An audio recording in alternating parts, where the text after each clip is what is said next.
Kamu bakal ikut ujian PPPK tahun 2025.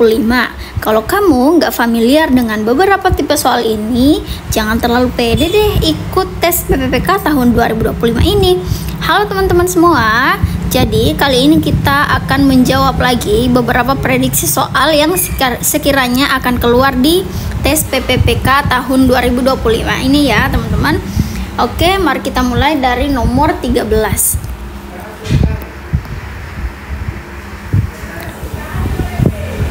Oke, teman-teman. Jadi di sini dikatakan bahwa seorang petugas menemukan kendala teknis saat melakukan layanan operasional yang menyebabkan keterlambatan.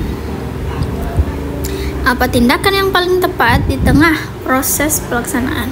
Nah, jadi seperti ini ya, teman-teman. Sekiranya soal prediksi yang akan muncul di tes PPPK tahun 2025 nanti.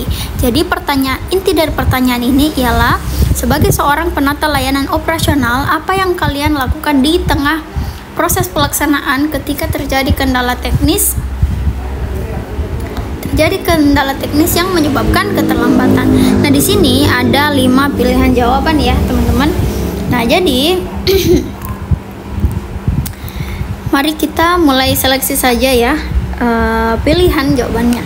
Oke teman-teman, jadi yang pertama, menghentikan layanan dan melaporkan kendala tanpa solusi. Nah, ini enggak ya teman-teman, karena yang ditanyakan di sini ialah apa tindakan yang perlu dilakukan. Berarti kita membutuhkan solusi untuk menyelesaikan kendala teknis yang menyebabkan keterlambatan ini nih teman-teman.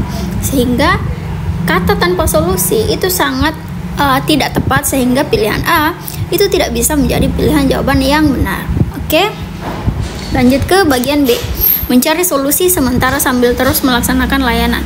Ya, ini benar ya teman-teman, karena memang kita perlu untuk mencari solusi dari masalah yang ada, tapi tetap meneruskan pelayanan karena kita sementara melaksanakan pelayanan tersebut. Jadi kita tidak boleh menghentikan proses pelaksanaan pelayanan ini, dan kita mesti harus mencari terus solusi untuk menangani masalah ini ya teman-teman.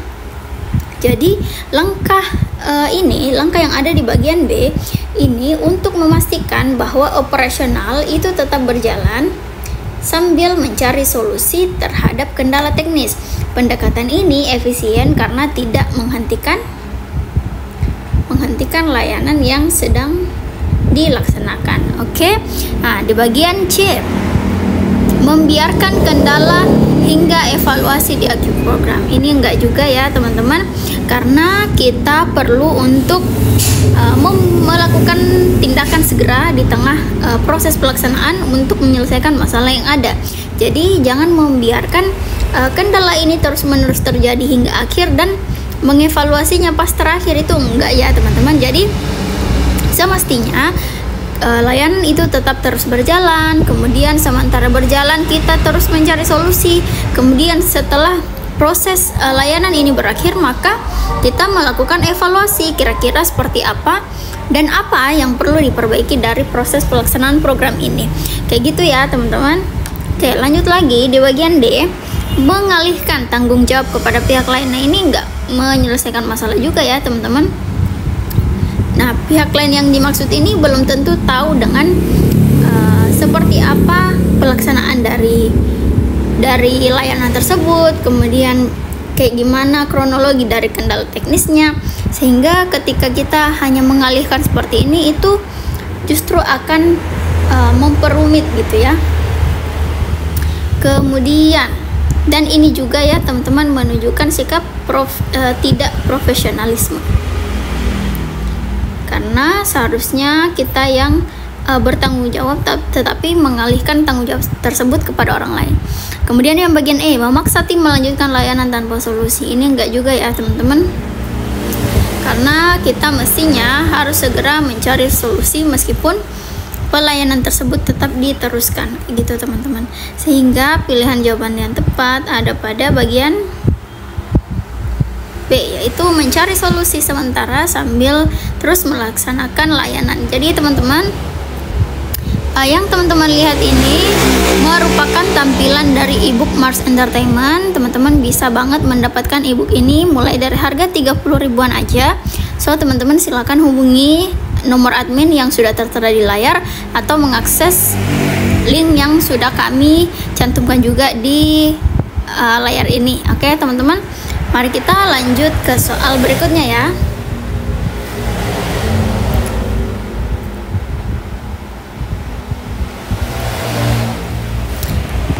Oke teman-teman, di soal nomor 14, evaluasi terhadap layanan sebelumnya menunjukkan bahwa ada kebutuhan pelatihan tambahan bagi tim operasional. Apa tindakan yang sebaiknya dilakukan? Jadi ini merupakan hasil evaluasi gitu ya teman-teman. Kebutuhan pelatihan tambahan.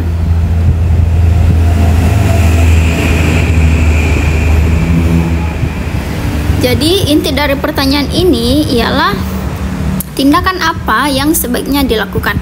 Nah, seperti biasa ini ada 5 pilihan jawaban ya teman-teman.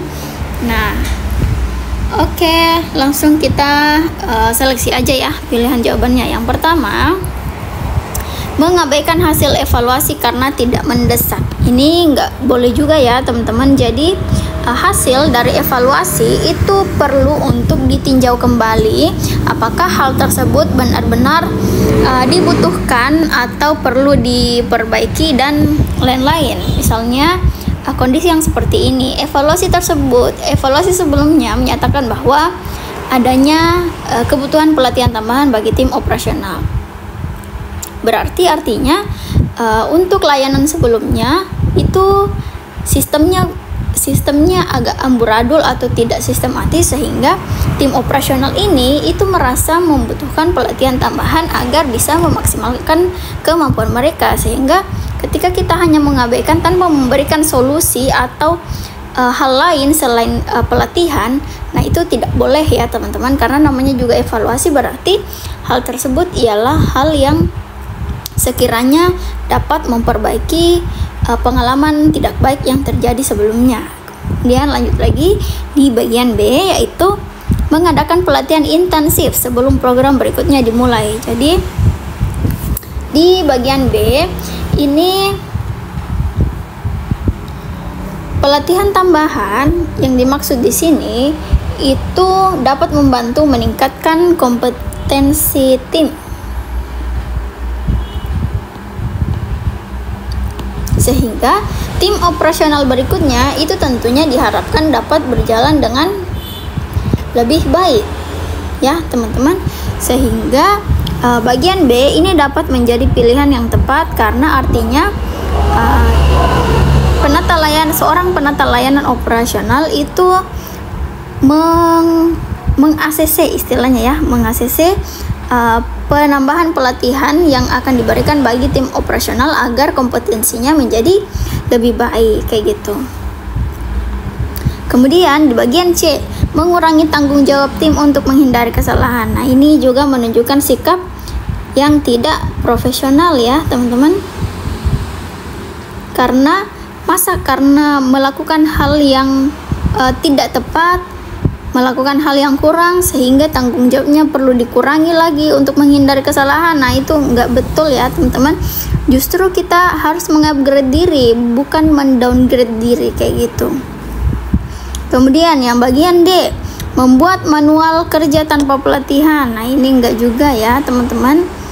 Kemudian bagian E, menunda pelaksanaan program hingga pelatihan selesai.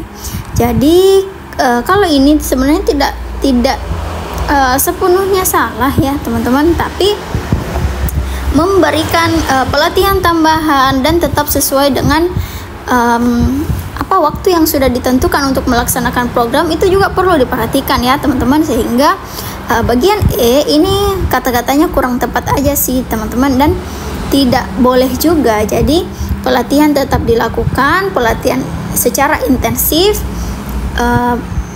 dilakukan, kemudian tetap harus sesuai dengan tanggal yang akan dilaksanakannya program selanjutnya. Jadi program tidak terundur, kemudian pelatihan juga tetap terlaksana. gitu ya teman-teman. Nah, jadi dari pilihan jawaban yang ada, maka pilihan jawaban yang paling tepat adalah bagian B. Oke teman-teman semua, jadi bagi kalian teman-teman yang akan mengikuti PPPK tahun 2025, teman-teman itu hanya perlu untuk banyak mempelajari materi serta banyak-banyak untuk latihan soal supaya teman-teman terbiasa untuk menyelesaikan soal-soal seperti ini. Oke teman-teman semua, terima kasih, sampai jumpa di video berikutnya.